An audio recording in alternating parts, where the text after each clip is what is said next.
Train Manager hubs. This video is about the video game Train Manager. I'm going to be discussing hubs.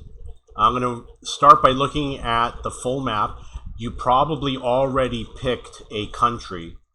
You want to have a country that has a lot of hubs when you start the game. I recommend the United States, Russia, India, and China. Or maybe Brazil is probably pretty big.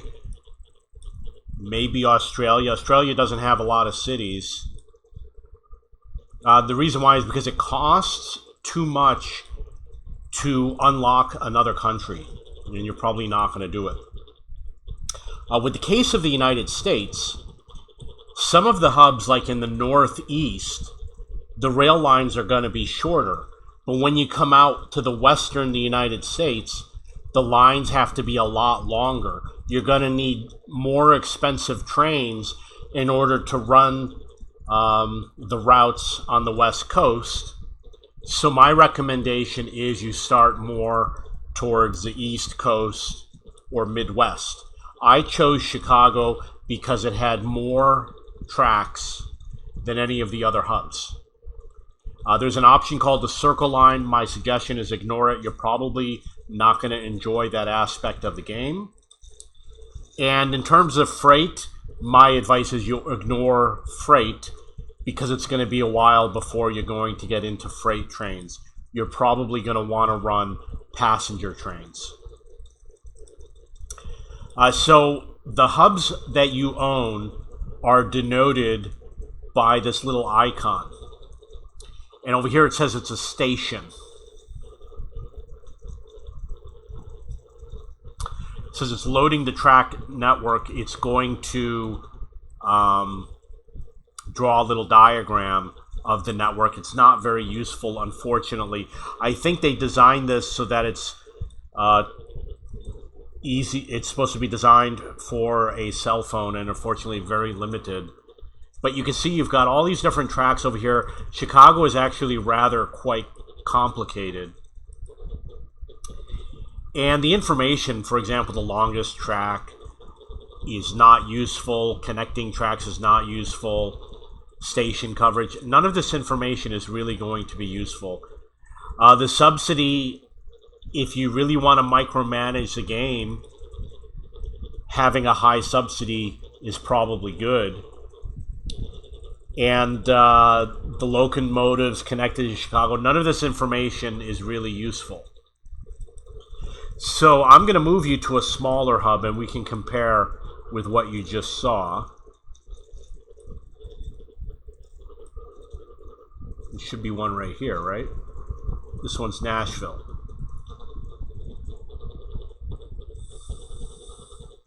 Now you see that Nashville only has a few lines. And when you hover over it, it shows you, it updates the information down over here. For example, it says 308 kilometers, 21% subsidy. Lot easier to understand. When you're putting a track at a station, you want the train, when you put a train at a station, you want to make sure that the train fits the track. You don't want a train whose range is too long or too short. And again, all this information over here about connecting tracks, really not that useful. The map is useful when you're looking, for example, I'm going to put Nashville over here on the left. And you can see that there's two northern routes and two southern routes. And I'm not using the southern routes from Nashville yet. And you notice that two of them overlap, and the reason why is because you got to zoom in to see the route where they overlap, and it matches. So I don't have the two bottom tracks yet. I'm going to have to put trains over there when I purchase them. Over here it says toggle zoom. That's how the toggle zoom works. And then all of a sudden now you see what looks like another track, and the reason why is because two of them are overlapping. So I'm actually going to be able to add two more. And I believe you see the gray line over here that goes to Centerville, and the one that goes through Dixon, there's a gray line. I believe that those are the tracks that you will add. And then there's the one that goes south through Franklin down to Mount Pleasant. There's also a gray line. Oh, actually, maybe that's not it. It looks like there's another gray line over here. But my experience is that they follow along those gray lines. I don't know if it's true or not.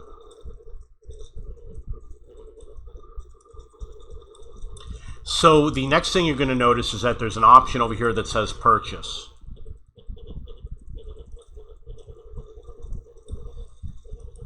My advice is ignore the circle lines. I tried a few of them. I don't enjoy playing them. You do have to pick the country. It doesn't show you the countries that you own. If you try to pick United Kingdom, it says international license required. You can't do it. I believe I picked Afghanistan, and there's no stations. So you're going to come down to the United States. You're going to have to know which one to get. And I already purchased almost half of them. The ones that I already own cannot be selected. It skips over the ones you already have. So then I noticed that like Philadelphia's on the East Coast. I could pick up Philadelphia. Jacksonville's on the East Coast.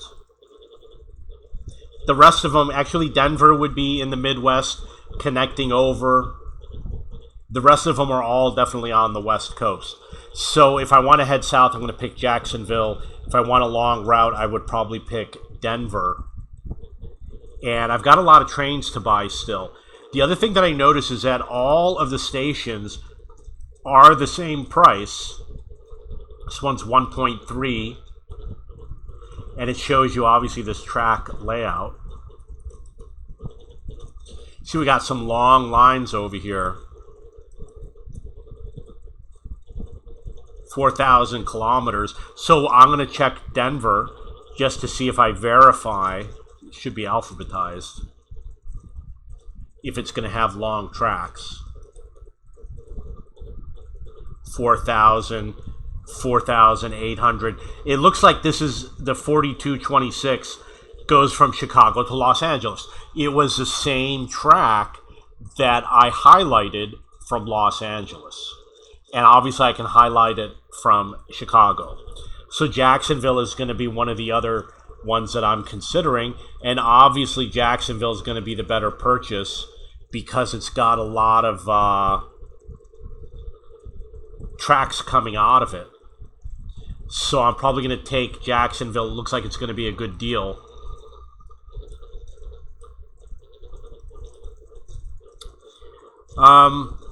You can run 2 trains along the same line.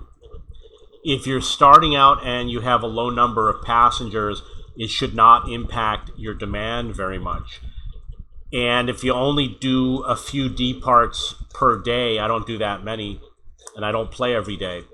If you're departing the maximum amount every day, every couple hours, it's possible you could use up the demand, but I haven't been checking. Here is Jacksonville over here. So that's a little bit about the way hubs work. In this case, I should have said stations. You can sell a station for less than half the price. Over here, you can pull up the station list. And you see over here, it has like a railroad sign, railroad crossing sign. And it shows the stations. And it shows where I have a license, the option to get a license. And obviously, I'm going to get either Canada or Mexico because they are the bordering countries. Unfortunately, because of the cost of paying for the license, there's no option for me to get the license easily. So unfortunately, I probably won't be able to do it. I'm going to have to stick with the United States. Okay, so that is Train Manager Stations. If you have any questions or comments, please post below.